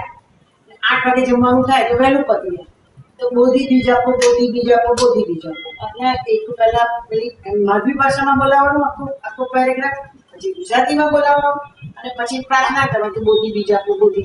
પછી મારું તો ચર્ચકી મેં કહું દાદા કીધું હવે આ બોધી બીજ આપવાની વાત માંગવાની વાત છે કે તમે બીજ આપ્યું છે મને કે અક્રમ મળ્યું બધું મળ્યું.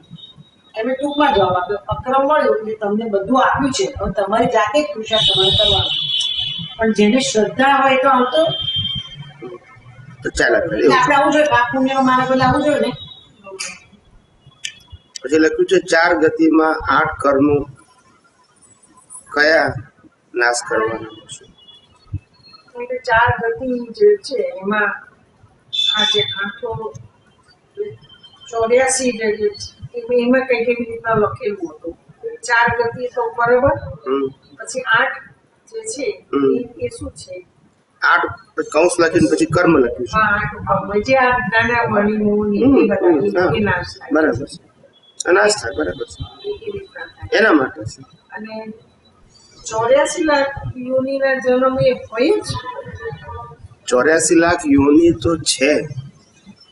બધી યોનીમાં જન્મ લેવો જરૂરી નથી, અચ્છા પણ 84 લાખ યોની છે. યોનિઓ છે કે જ્યાં તમારા કર્મ પ્રમાણે તમે ગતિ. એ યોનિમાં હા, ગતિ જન્મ. પ્રમાણે તમારો જન્મ થાય. કમ્પલસરી નથી, પણ કર્મ હોય તો તમારે ત્યાં જવું પડે.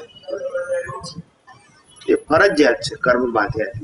પણ 84 લાખ યોનીમાં ભટકવું જરૂરી નથી, પણ 84 લાખ યોનીમાંથી તમારા જેવા કર્મના હિસાબ હોય ત્યાં જન્મ થાય. થાય. બરોબર છે. આ તો કેટલા વખતથી લખી રાખ્યા હતા પણ કઈ તમે જેનો પ્રકાશ પછી આ લખ્યું છે લાગે તો 12 મહાવ્રત. હા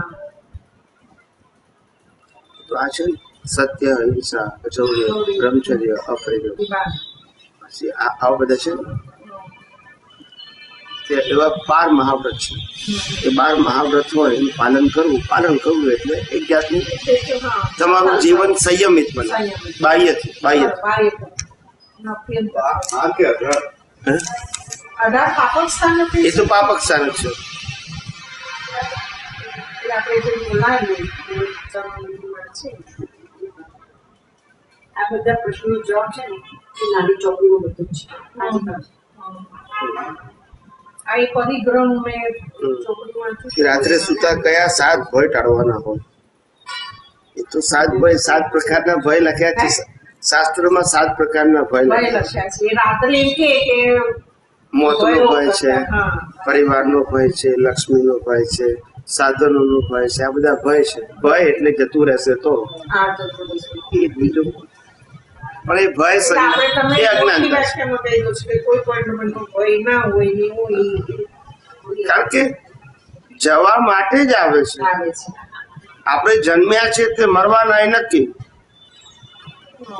મા બાપ મળ્યા એટલે જવાના નક્કી.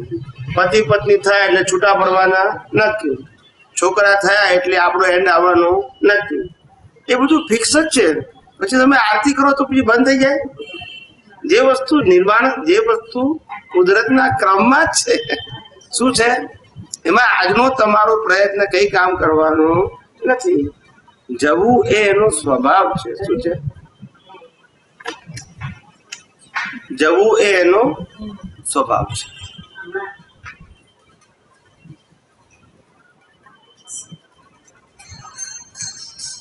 એટલે આ ભય છે. નાભીના 8 પ્રદેશ કર્મથી રહી છે.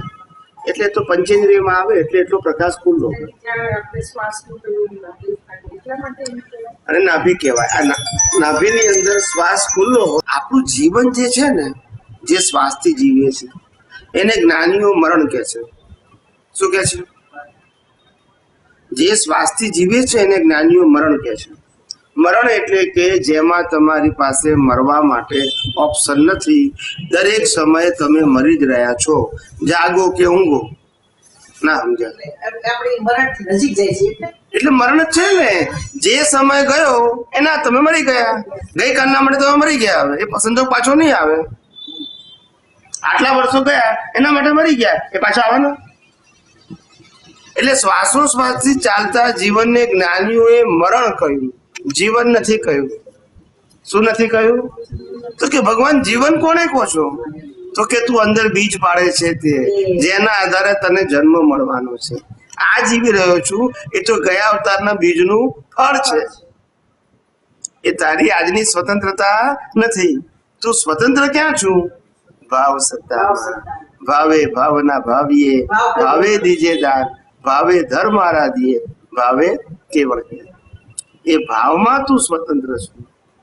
શેમાં સ્વતંત્ર છું? એટલે આપણે જે પરિસ્થિતિ આવે એમાં કેવો ભાવ રાખવો એ આપણે સ્વતંત્ર. હા, સંજોગો તો વાંકા ચૂકા આવવાના. એમાં તમારો ભાવ એ તમારો પુરુષાર્થ છે અને ક્રિયા એ પરિણામ છે. ક્રિયા ના બદલાય, ભાવ બદલી શકાય. આપણે કોઈના ઉપર ગુસ્સો કરતા હોય તો પણ ગુસ્સો ના કરવાનો ભાવ કરી શકીએ. કોઈને આપણાથી દુઃખ થતું હોય તોય પણ આપણે દુઃખ ન આપવાનો ભાવ કરી શકીએ. કોઈની ભૂલ દેખાતી હોય તો આપણે નિર્દોષ જોવાના ભાવ કરી શકીએ. ભૂલ ભલે દેખાય તે ઉદય કર્મ છે, પણ ભાવ તો કરી શકીએ ને કે નિર્દોષ જોવાનો. એટલે ભાવ આપણી પાસે છે, પરિણામ આપણી પાસે નથી. એટલે પરિણામ વાળા ભાગને જ્ઞાનીઓએ મરણ કહ્યું. શું કીધું? કે જેમાં આપણી કોઈ સ્વતંત્રતા નથી. અને જ્યાં સ્વતંત્રતા છે ભાવ કરવાની, એને જ્ઞાનીઓએ જીવન કીધું. એના આધારે તમને જન્મ મળવાનો છે. સમજાયું? તમને સમજાયું ધીરુભાઈ? એટલે આજે ભાવ કરો છો એ તમારું જીવન છે. આજે મન વચન કાયાથી જીવો છો એ જીવન નથી. એના ભાવ તો કરી નાખેલા છે. એટલે આ તો મશીનની જેમ ચાલ્યા કરે છે. શું છે એમાં આપણી કોઈ સ્વતંત્રતા, આપણું આયુષ્ય કર્મ ફિક્સ જ છે. કર્મના ભોગવટા ફિક્સ છે ને એ જ પ્રમાણે ચાલ્યા કરે છે. એટલે જે વસ્તુ ફિક્સ છે, આજે હું તમને એક સ્થૂળ દાખલો આપું કે કોઈ અમિતાભ બચ્ચનનું એક પિક્ચર મૂવી બની ગયું, કે જન્મથી મોત સુધીનું એક લાઈફનું આખું મૂવી બની ગયું. બરાબર છે? હવે મૂવી બની ગયું, કેસેટ બની ગઈ. હવે એ કેસેટ તમે ઘેર બેઠા જોઈ શકીએ કે ના જોઈ શકીએ? જોઈ શકીએ. એ અમિતાભ બચ્ચન પોતે જોઈ શકે કે ના જોઈ શકીએ? પણ એમાં ફેરફાર કરી શકે?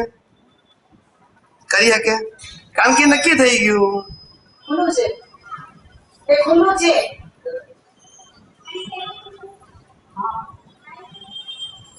એટલે એ નક્કી થઈ ગયું.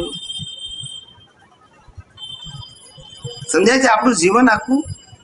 હવે એમાં જ્ઞાની કે છે કે એમાં તમે ફેરફાર કરી શકતા જ નથી. પછી એટલે આપણી અજ્ઞાનતા પાયાની એ થઈ ગઈ છે કે આ મન વચન કાયાને હું ચલાવું છું. એ પાયામાંથી નીકળવું જોઈએ. આપણે ચલાવતા હોય તો આપણા જીવનમાં એક ભૂલ થવી જ ના જોઈએ. આપણને ખરાબ વિચાર આવવા જ ના જોઈએ. ખરાબ વાણી બોલાવી જ ના જોઈએ. ખરાબ વર્તન થવું જ ના જોઈએ. પણ આપણે ચલાવતા નથી. કર્મ સત્તા ચલાવે છે. તમે જે કર્મ કર્યા હતા ને એના ફળ રૂપે સંજોગો આવે છે, એટલે વિચાર વાણીને વર્તન ચાલ્યા કરે છે. એમાં આપણી સ્વતંત્રતા નથી, અને એમાં સ્વતંત્રતા છે એવું માનવું, એનું નામ અજ્ઞાન. એનું નામ તો આપણે સમજીએ કે સ્વતંત્રતા નથી, કારણ કે તમે આ જ્ઞાન મળ્યા પછી સામેવાળું તો સમજે ને એટલે કંઈ નથી ના, તો મૂકવું છે ને આમ છે. એ જે કહે તે એ એનો સબ્જેક્ટ છે, આપણો નથી. આપણે છૂટવું એ વ્યક્તિગત પ્રશ્ન છે, એ ફેમિલી પ્રોબ્લેમ નથી. મારે મોક્ષે જવું ને, મહાવીરને મોક્ષે જવું એ ફેમિલી પ્રોબ્લેમ નતો કે વાઈફને આવું શકે નહીં, એ મહાવીરનો પ્રશ્ન હતો. આપણે લઈ જવા જોઈએ. એટલે મહાવીરની વાઈફને ગમે છે કે નહીં એ મહાવીરનો પ્રશ્ન નથી, એ વાઈફનો પ્રશ્ન છે. પણ મહાવીરને જવું છે તો મહાવીરનો પ્રશ્ન કરો. સમજાય છે? એટલે કોને ગમે છે કોને નથી ગમતું એ મારો પ્રશ્ન જ નથી ને. હું કોઈને દુઃખ આપતો હોઉં તો મારી પ્રકૃતિમાં હોવું જોઈએ કે આવી પ્રકૃતિ મારી ન હોવી જોઈએ. એટલે આપણી પ્રકૃતિ કોઈને દુઃખરૂપ ના હોય એટલો ભાવ પૂરતો છે. પછી એને મોક્ષે જવું છે કે નહીં એ આપણો સબ્જેક્ટ નથી. એને જ્ઞાન છે કે નહીં એ આપણો સબ્જેક્ટ નથી. એને જ્ઞાનમાં રહેવું છે કે નહીં એ પણ આપણો સબ્જેક્ટ નથી. મારે રહેવું છે કે નહીં એ મારો સબ્જેક્ટ છે. મુક્તિનો માર્ગ દરેક વ્યક્તિ માટે વ્યક્તિગત છે. કેવો છે? કોઈ કાળે સામૂહિક હતો નહીં, વ્યક્તિગત હતો. અને એમાં કોઈ રિલેશન પણ નતા. શું નતા? કારણ કે દરેકના સંજોગ જુદા હોય છે. હા, વ્યક્તિગત નો મતલબ થાય કે આ સંસારમાં ભટકવું એ પણ મારી અજ્ઞાનતાનો વિષય છે, ને આ સંસારથી મુક્ત થવું એ મારા માટે જ્ઞાનનો વિષય છે. હવે મારે મુક્ત થવું છે એટલે મારા ફેમિલીમાં 500 જણા છે એને મુક્ત થવું છે કે નહીં એ મારો પ્રશ્ન નથી. સમજાય છે? મારી વાત સમજાય? એ ફેમિલી પ્રોબ્લેમ નથી, એ વ્યક્તિગત પ્રશ્ન છે. પણ આમ દરેકને એવો ભાવ થાય કે મને જે મળ્યું છે બીજાને મળે એવું. એ સામાન્ય ભાવ છે. ત્યાં રિલેશનની વાત નથી. સમજાય છે? પછી ઘરવાળા હોય, પડોશી હોય, મિત્ર હોય, સગાવાલા હોય, બધા હોય, પણ આપણો પ્રયત્ન હું જે જ્ઞાન પામ્યો, હું જે સુખ પામ્યો એ બીજા પામે એવો ભાવ હોવો જોઈએ. મને ના કહેતા નથી, પણ બીજાને ના જોવું હોય તો એ આપણો પ્રશ્ન નથી. એમ કહું છું. વાઈફને ગમે ને હસબન્ડને ના ગમે, હસબન્ડને ગમે ને વાઈફને ના ગમે, વાઈફ હસબન્ડને ગમે ને છોકરાને ના ગમે, તો શું કરવાનું? એ વ્યક્તિગત વસ્તુ છે. એનો મોક્ષ થાય તો જ મારો મોક્ષ થાય એવું છે નહીં. સમજાય છે? એટલે આવી રીતે મોક્ષનો માર્ગ એ વ્યક્તિગત છે, સામૂહિક નથી. સામૂહિક એટલે આપણે બધાએ છૂટવાનું છે આપણા માટે, બીજાના માટે છૂટવાનું નથી. હા, મહાવીર જ્યારે ભગવાન મહાવીર જ્યારે દીક્ષા લીધી ત્યારે એમની ધર્મપત્નીની ઉંમર 26 વર્ષની હતી. કેટલી? અને એમને એક બાળકી હતી. હા, હવે એમની ધર્મપત્નીને ના ગમ્યું, ભગવાને દીક્ષા લીધી તે ના ગમ્યું. સમજાય છે? તો ભગવાન શું કરે? પાછા અવતારે ભાઈ એ મારો પ્રશ્ન છે તો તારો પ્રશ્ન છે. સમજાય છે? એટલે એમના ધર્મપત્ની આખી લાઈફમાં ભગવાન નિર્વાણ થયા ત્યાં સુધી ક્યારે મળવા ગયા નહીં. આવું ક્યારેય નહીં.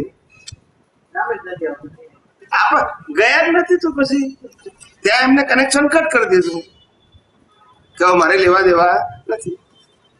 આવું પણ તો ભગવાન શું કરે? એમાં ભગવાનને તો રાગદ્વેષ નથી, પણ એમને રાગદ્વેષ હોય તે શું કરે? તમે એમ કહો છો ને આ જન્મમાં આપણે ભાવીએ છીએ કે મને આવું પતિ મળ્યું, આવું પત્ની મળ્યું, સંસારમાં ગીતો કે આવું મળ્યું, તો મહાવીર ભગવાને એવું માન્યું છે કે મારી પત્ની એવું આવી. એમાં કઈ આપણે અંદર પૈ નીકળી છે કે એનું જ્ઞાન કેવું છે? બહાર જ દેખાય ને આપણને, અંદરનું દેખાય. આપણા માટે આપણે કેવું માનવાનું? એટલે દરેકને માનવાનું પણ નહીં ને. એટલે દરેકને આવવું જ હોય જે બાહ્ય સંજોગોને આધારે સિલેક્શન કરે. એટલે એવું નહીં કે એમના ધર્મપત્ની ખરાબ હતા, એવું નહીં. ધાર્મિક હતા, સંસ્કારી હતા, તપસ્વી હતા, બધું હતા, પણ આ જે સંજોગ બાજુ એને એક્સેપ્ટ ના કરે એવું. બાકી બધી રીતે સુશીલ સંસ્કારી બધું હતા. એટલે આપણે કવિરાજ કહીએ છીએ અટકણ કહેવાયા. હે અટકણ કહેવાયા અટકણ એમની છે, મહાવીરને નહીં. એમની હા. એટલે સમજવા માટે કે એટલે આપણે કેવું કરીએ કે ભાઈ હું રામ ભગવાનને માનું છું, રામ માનું, પણ કે છે કે આ મેં કહ્યું ને કે ભાઈ સીતાજીની અગ્નિ પરીક્ષા કેમ લીધી એટલે હું રામને નથી માનતો. આ અટકણ થઈ ગઈ. સમજાય છે કે દાદા ભગવાનને હું ભગવાન માનું, પણ કે છે કે સિગરેટ પીવે એટલે ના માનું, ભૂકો પીવે તો, ના માનવું. આ કોટ ટોપી વાળા હોય તો ના માનું. એવું એ મારી અટકણ છે. જ્ઞાનને નવું લેવા દેવા. જેનો વાળા સબબ જતા જ હતા. દાદાનો કોકો ને આવો. બેઠા ને તો અભિયાન ના કરે ને દાદા 6 વાગે ટ્રેનો જતા જ નહીં. લોકો આવો ના અમારા ફ્રેન્ડને કે આવો કે ના અભિયાન હા. નહીં કરતા તો જતા જ નહીં. હા. એટલે સાર એટલો જ છે કે આ સંસારથી છૂટવા માટે આપણી અંદર રહેલું જે અજ્ઞાન છે એને આપણે જ ઓળખવું પડશે, એને આપણે જ એનો નાશ કરવો પડશે. એવું જ્ઞાન આપણે પ્રાપ્ત કરવું પડશે. પણ એ જ્ઞાનને આત્માના જ્ઞાન સાથે કોઈ સંબંધ નથી. આ ખાલી અજ્ઞાન કાઢવાનું જ્ઞાન છે. શેનું કાઢવાનું? આત્મામાં તો અનંત જ્ઞાન છે જ, એને આ જ્ઞાન સાથે લેવા દેવા નથી. આપણે ખાલી અજ્ઞાન કાઢવાનું જ્ઞાન મેળવવાનું છે. એટલે અજ્ઞાન કાઢવાનું જ્ઞાન એને સનાતન સત્યનું જ્ઞાન કહ્યું. સમજાય છે? એ અજ્ઞાન નીકળી ગયું તો આત્મા તો એની જગ્યાએ શક્તિ વાળો છે જ. એ તમારી શક્તિથી પ્રગટ થવાનો નથી. તમારી અજ્ઞાનતા દૂર થઈ ગઈ એટલે પતી ગયું. એ તો શક્તિ વાળો જ છે. જેમ મેં ગઈકાલે દાખલો આપ્યો હતો ને કે 1000 વોલ્ટનો બલ્બ હોય, એ બલ્બથી આખા રૂમમાં પ્રકાશ આવે છે, બરાબર છે, પણ એના ઉપર માટલું ઢાંકી દઈએ તો પણ તેથી બલ્બમાં ફેર પડ્યો, એની પ્રકાશમાં ફેર પડ્યો તો કે ના. પણ એ પ્રકાશ જે ફેલાવવો જોઈએ એમાં આવરણ આવ્યું છે, પણ એ આવરણ બલ્બમાં નથી. શેમાં નથી? કે બલ્બના પ્રકાશની અંદર પણ નથી, પણ એ પ્રકાશની રેડિયસ નાની થઈ ગઈ આવરણને કારણે. પણ તેથી એની જે ક્ષમતા છે બલ્બની આખા રૂમમાં ફેલાવવાની એ ઘટતી નથી, ખાલી આવરાય છે. શું થાય છે? એટલે એની શક્તિનો નાશ થતો નથી. સમજાય છે? શક્તિનો નાશ નથી થતો, પણ આવરણ હોવાથી એ શક્તિનો લાભ જે પ્રકાશિત થવાની ક્ષમતાથી આપણને મળતો નથી. એટલે આપણા જીવનમાં આપણે અજ્ઞાન જોઈ શકવા જોઈએ તે જોઈ શકતા નથી, કારણ કે આપણી રેડિયસ શું છે? લિમિટેડ થઈ ગઈ. સમજાય છે? એટલે અજ્ઞાન કાઢવાનું છે, અજ્ઞાનના આવરણ કાઢવાના છે, સંજોગો બદલવાના નથી. છેલ્લે પ્રાર્થના બોલીએ. હે અંતર્યામી પરમાત્મા, આપ દરેક જીવ માત્રમાં બિરાજમાન છો, તેમજ મારામાં પણ બિરાજેલા છો. આપનું સ્વરૂપ તે જ મારું સ્વરૂપ છે. મારું સ્વરૂપ શુદ્ધ આત્મા છે. હે શુદ્ધ આત્મા ભગવાન, હું આપને અભેદ ભાવે અત્યંત ભક્તિપૂર્વક નમસ્કાર કરું છું. અજ્ઞાનતાએ કરીને,